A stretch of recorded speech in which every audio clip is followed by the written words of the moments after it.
Yes प्यारे विद्यार्थियों, अपना चैप्टर चलता standard costing and variance analysis, प्रमाप लागत विधि एवं विचरण विश्लेषण। स्टैंडर्ड कॉस्टिंग का ये जो चैप्टर है, बीकॉम पार्ट 3 एमडीएस यूनिवर्सिटी के जो विद्यार्थी हैं उनका जो पेपर ईएफएम का फर्स्ट है, project planning and budgeting control, उसके अंतर्गत स्टैंडर्ड कॉस्टिंग के चैप्टर के अंतर्गत हमने अभी तक पढ़ा था मटेरियल कॉस्ट वेरिएंस।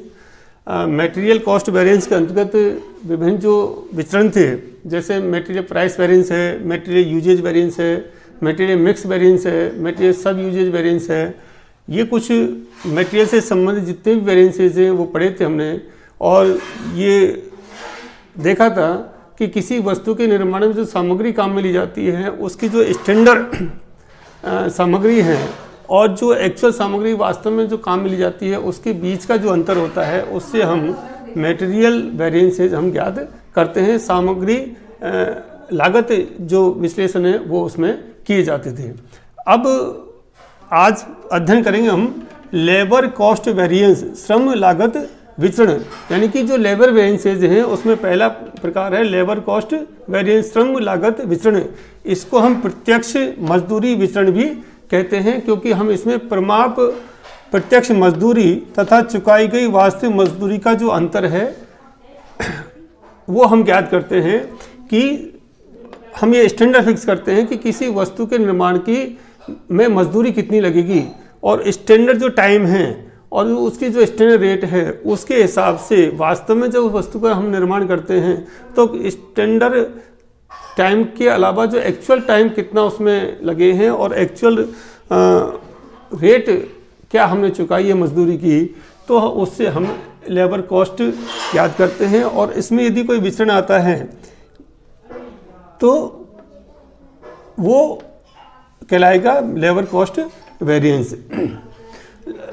लेबर जो कॉस्ट वेरिएंस है, क्योंकि आप जानते हैं कि किसी वस्तु के निर्माण, एक तो हो गया उसके निर्माण की मात्रा, जो सामग्री हमने काम ली उसकी लागत में क्या अंतर है। दूसरा एलिमेंट्स आता है मेन लेबर कॉस्ट का, क्योंकि किसी वस्तु के निर्माण में जो उसकी जो लेबर कॉस्ट है वो एक बहुत बड़ा योगदान देती है। क्योंकि कई बार हम देखते हैं कि जो स्टैंडर्ड लेबर आपने तय किए कॉस्ट, स्टैंडर्ड लेबर कॉस्ट जो आपने स्टैंडर्ड फिक्स किए हैं, उससे एक्चुअल जो लेबर कॉस्ट है उसका विचरण यहाँ पर ज्ञात किया जाता है। और जो आइडियल टाइम्स हैं वो इससे निकाल सकते हैं कि एक वस्तु के निर्माण में करने के लिए आपने तय किया कि 10 घंटे में वस्तु की एक इकाई जो है वो कंप्लीट हो जानी चाहिए। ये आपने स्टैंडर्ड टाइम फिक्स किया था 10 आवर्स का।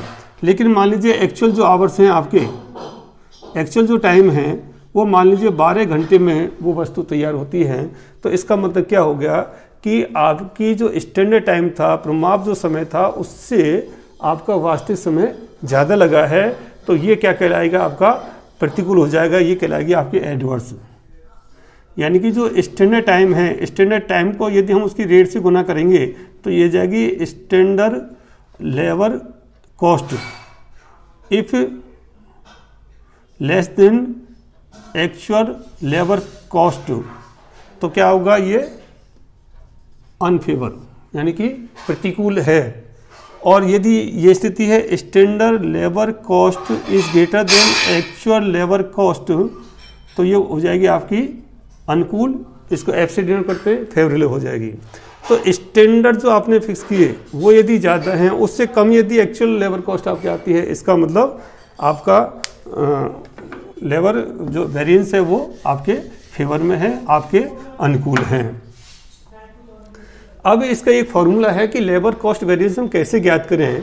उसके लिए यहाँ पर देखा है standard labour cost minus actual labour cost. वास्तविक जो प्रमाप मजदूरी लागत है, इसमें से यदि हम वास्तविक मजदूरी लागत को कम कर दें तो ये आपका आ जाएगा लेबर कॉस्ट वेरिएंस। क्योंकि हम इसमें क्या करते हैं कि जो प्रमाप मजदूरी है और जो एक्चुअल मजदूरी है, इन दोनों का अंतर ही लेबर कॉस्ट वेरिएंस है। अब आप स्टैंडर्ड लेबर कॉस्ट कैसे ज्ञात करेंगे, तो इसके लिए आपको एसटी का मतलब है स्टैंडर्ड टाइम।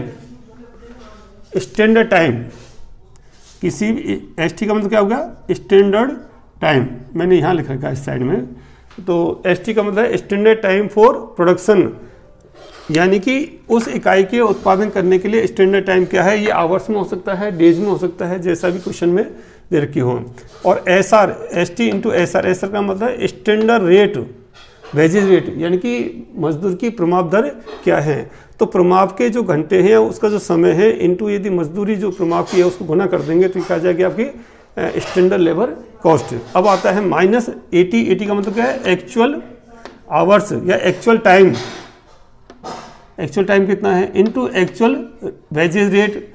तो वास्तविक जो समय लगा उसको यदि उस वास्तविक मजदूरी दर से हम गुना कर देंगे तो ये आपको एक्चुअल लेबर कॉस्ट आ जाएगी। और इनमें यदि कोई विचरण होता है तो अभी मैंने जैसे पूर्व में बताया था आपको, एसएलसी स्टैंडर्ड लेबर कॉस्ट यदि ज़्यादा है, एक्चुअल लेबर कॉस्ट कम है, तो ये आपके अनुकूल होगा, फेवरेबल होगा। और इसकी यदि विपरीत स्थिति है, यानी कि स्टैंडर्ड लेबर कॉस्ट कम है और एक्चुअल लेबर कॉस्ट आपकी ज़्यादा है, तो ये आपके प्रतिकूल हो जाएगा, एडवर्स हो जाएगा, इसको हम अनफेवरेबल भी कह सकते हैं। अब यहाँ तक तो बात समझ में आ गई आपके। अब हम चलते हैं कि अब लेबर कॉस्ट वेरिएंस कैसे ज्ञात करें, उसका फार्मूला आपके सामने आ गया। अब एक क्वेश्चन ले लेते हैं, एग्जाम्पल ले लेते हैं। सपोज करिए एस टी स्टैंडर्ड जो टाइम है वो 30,000 आवर्स का है। किसी वस्तु के निर्माण करने की अंतर्गत उसके आवर्स कितने हैं, 30 आवर्स स्टैंडर्ड टाइम है। और एस आर 2 रुपये पर आवर इसकी यानी कि प्रति घंटे 2 रुपये मजदूरी स्टैंडर्ड आपने तय कर रखी है। अब एक्चुअल जो टाइम है 32,000 आवर्स लगे, यानी कि 32 घंटे में काम पूरा हुआ एक्चुअल में, जबकि स्टैंडर्ड फिक्स किया था हमने 30 आवर्स। और एक्चुअल जो रेट की हमने, स्टैंडर्ड रेट तो थी 2 रुपये पर आवर, लेकिन स्टैंडर्ड रेट 2 रुपये पर आवर से कम हमने पेमेंट किया 1 रुपये 90 पैसे पर आवर, यानी कि प्रति घंटे हमने 1 रुपये 90 पैसे की मजदूरी चुकाई। तब आपको calculate the labour cost variance याद करना है। तो देखिए आप एस टी कितना है 30,000 इंटू एस आर कितना है 2 रुपये पर, माइनस ए टी कितना है 32,000 इंटू ए आर एक्चुअल जो रेट है वेजेस की कितना है 1.90, 1 रुपये 90 पैसे प्रति घंटे की है। तो 30,000 इंटू 2 ये आ गया आपका 60,000। एक्चुअल जो स्टैंडर्ड लेबर कॉस्ट कितनी आएगी हुए 60,000 माइनस 32,000 को 1 रुपये 90 पैसे से गुना किया तो ये आ जाएगा आपका 19 दूनी 38, 3 19 57 और 3 60, 60,800। अब इसको यदि हम 60,000 में से 60,800 गए तो माइनस के 800 आएंगे। माइनस का 800 का मतलब हो गया आपका ए का मतलब एडवर्स, प्रतिकूल है, क्योंकि यहाँ आपने देखा है कि यदि स्टैंडर्ड कॉस्ट फेवरेबल आएगा,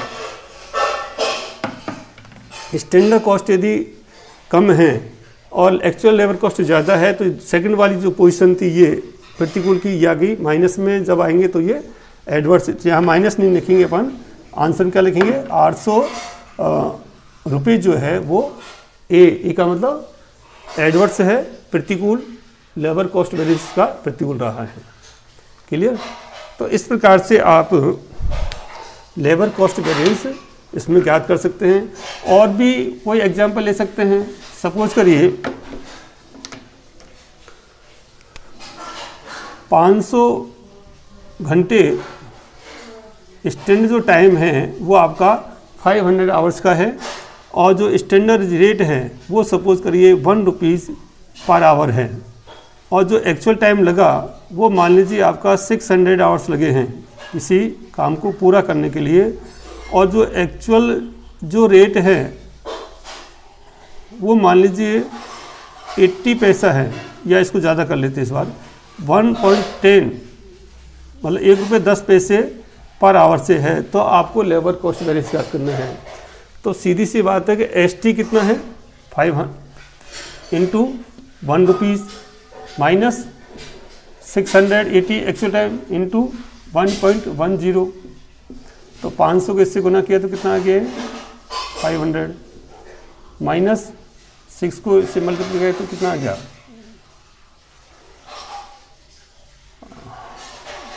660। क्लियर, 1166 660, तो अब इसमें कितना गया माइनस 160, ये भी क्या हो गया एडवर्स, क्योंकि ये एक्चुअल लेबर कॉस्ट ज़्यादा है और ये कम है। अब एक कोई और दूसरा सवाल लेते हैं अपन। सपोज करिए यहाँ पर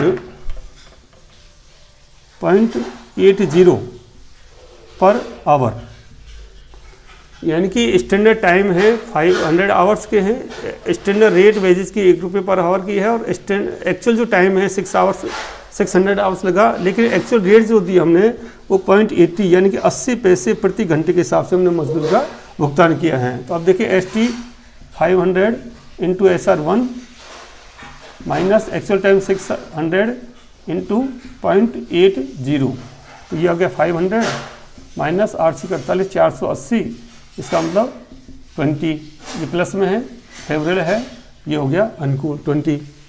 देखिए आप यहाँ स्टैंडर्ड टाइम तो 500 था, और लेकिन एक्चुअल में टाइम ज़्यादा लगा, लेकिन उसकी मजदूरी हमने 0.80 दी, तो ये आपके फेवरेबल लगा। एक्चुअल लेबर कॉस्ट आपकी कम लगी, 480 रुपये लगी, और यहाँ पर 500 रुपये स्टैंडर्ड लेबर कॉस्ट थी।